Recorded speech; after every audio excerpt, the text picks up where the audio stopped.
No one can deny there are a lot of disliked people out in the world, but what would happen if you went so beyond the pale that you became hated by an entire nation?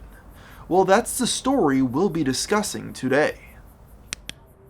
It seems as though basically every month the internet finds a new person with a bizarre personality to shove into the limelight for their 15 minutes of fame. This usually begins when a video of them having an outburst is posted online and millions become fascinated with the subject. Most of the time these people are harmless despite being loud and obnoxious. But what happens when a population becomes fixated on a person who was caught on camera doing something unthinkable? Well, today's story about just that brings us to the land down under, with a man who had a chip on his shoulder starting from when he was a kid, leading him to infamy later on in life. Richard Pusey grew up in Melbourne, Australia. Throughout his youth, he was forced to change schools multiple times as he was a frequent target of bullying. No matter where he went, Richard's peers found new ways to torment him due to both his first and last name sounding like slang terms for genitals. Eventually, enduring years of this harassment, Dick began physically lashing out at anyone who dared to make jokes at his expense. Despite this tough start, as he grew into adulthood, Mr. Pusey did quite well for himself, making millions from his job as a mortgage broker, marrying a lovely woman, and for many years he appeared to be living a fairly happy and successful life. All of that changed though on a fateful night in April of 2020, when Rich was pulled over for speeding, after allegedly driving his Porsche nearly 100 miles per hour down Melbourne, Australia's Eastern Highway. At the time, he was reportedly angry, belligerent, and high on drugs, and because of the severity of the situation, law enforcement ended up stopping him for a considerable period of time as they prepared to make a formal arrest. Things went from bad to worse though when, without any warning, the unthinkable happened. A semi-truck being driven by a narcotic-fueled junkie came barreling down the road, ramming into the officers before they had a chance to get out of the way. Pusey had managed to avoid their fate, as at the time he was standing off the side of the road urinating. Immediately after the collision, Pusey was quick to pull out his phone. In a situation like this, most would assume he was planning to use it to call for help. However, Richard had other ideas,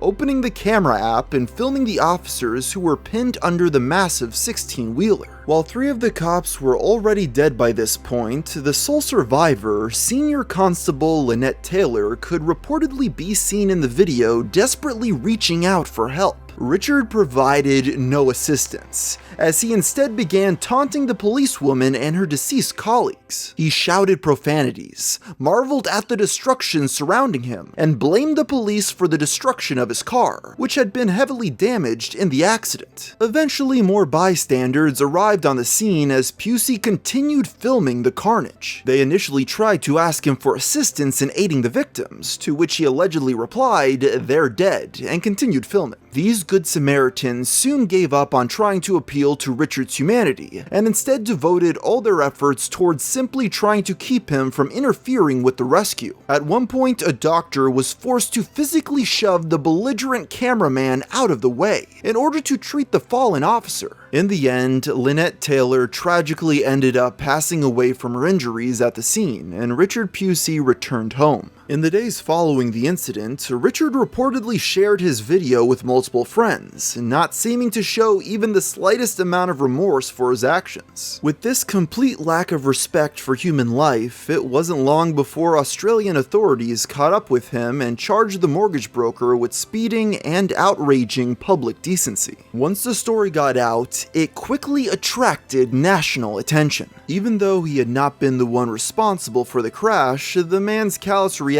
to seeing people die in front of him drew the ire of every man, woman, and child in Australia. For a period of time, everyone in the country knew the name Richard Pusey. Unfortunately for the citizens of the Commonwealth, this story was far from over. In fact, it was only getting started. We'll learn more about this after a brief word from our sponsor. Did you know that 2 out of 3 men will experience some form of male pattern baldness by the time they're 35? The best way to prevent hair loss, though, is to do something about it while you still have hair left. This is where Keeps comes into the picture. Through their service, a licensed doctor will review your information online and recommend the right hair loss treatment plan for you. After that, the products you selected will be shipped directly to your door every 3 months. What makes Keeps better than the competition is that you're able to message your doctor 24/7 with any questions or concerns you may have. On top of this, the service gives you a way to track your progress over time. And since Keeps offers generic versions of the FDA-approved medications for hair loss, it is extremely affordable. Just remember that these treatments typically take between 4 to 6 months to start seeing results, so it's important that you act immediately. The sooner you start using Keeps, the more hair you can save. So if you're ready to take action and prevent hair loss, go to keeps.com/GFM or click the link in the description to receive 50% off your first order. Again, that's keeps.com/GFM.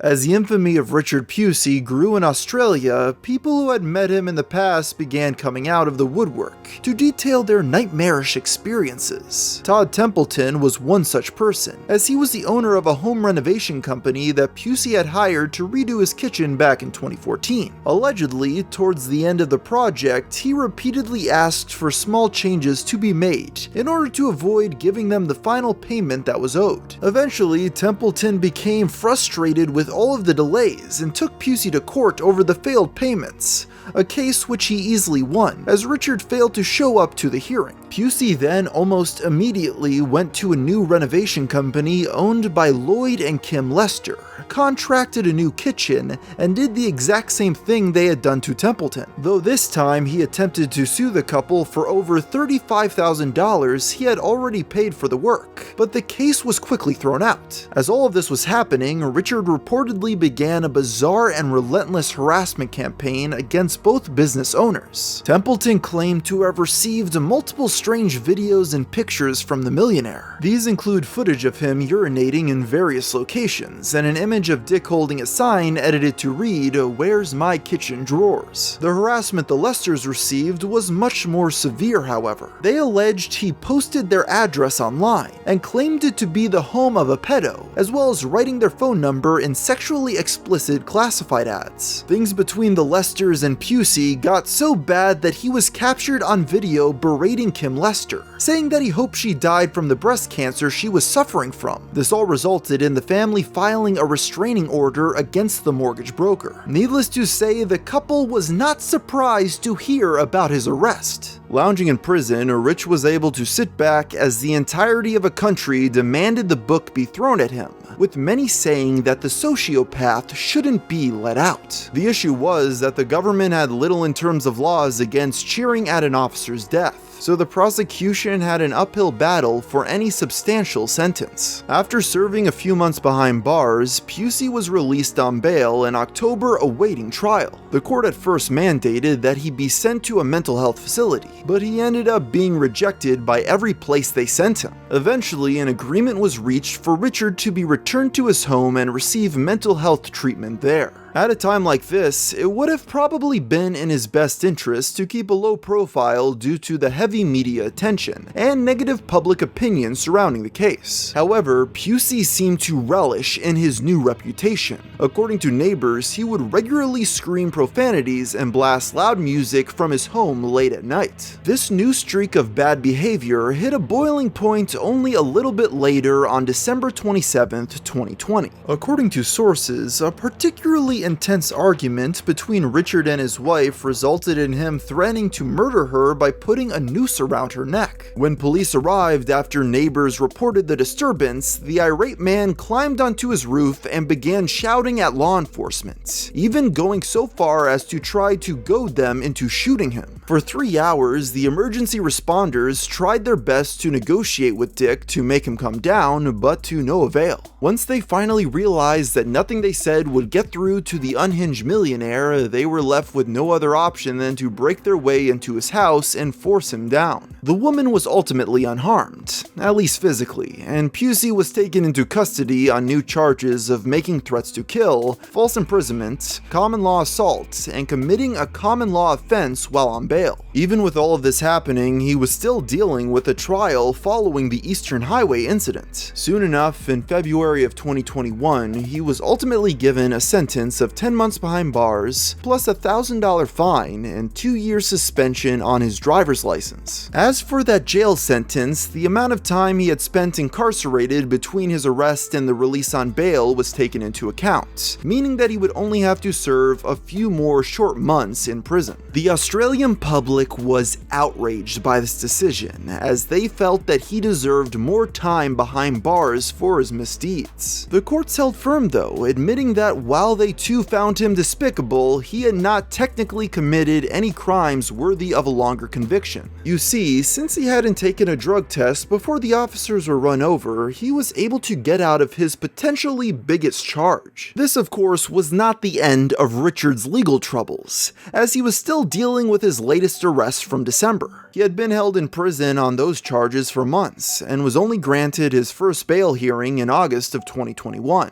The meeting seemed to be going well at first, with Rich speaking to the judge remotely from jail via webcam due to Australia's strict lockdown measures amid the pandemic. Things quickly took a turn for the worse though when the millionaire requested some documents be redacted from the media release. When this request was met with pushback, Pusey immediately started going on a tirade about how unfairly the court was treating him, and how he no longer even wanted to apply for bail. He even went so far as to say, quote unquote, "I'd get better justice in Belarus." In the midst of this rant, the judge ordered Mr. Pusey's microphone be muted. He was then promptly returned to his cell by guards after damaging his webcam during his outburst. After giving the situation a few minutes to settle down, the judge ordered Richard be returned to the interview room to continue the hearing. However, he was still digging his heels in and refusing to cooperate. Apparently, he had been serious when he said he had completely lost faith in the Australian legal system.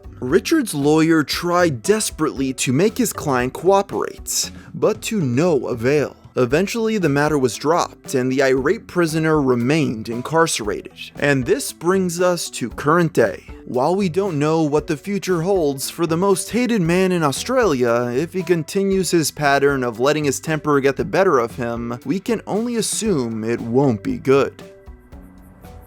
I think this story just goes to show the terrifying truth that once someone has nothing to lose, they will do whatever they feel like, and they cannot be controlled. And with that thought, I think I'll end the video here. So until next time, thanks for watching.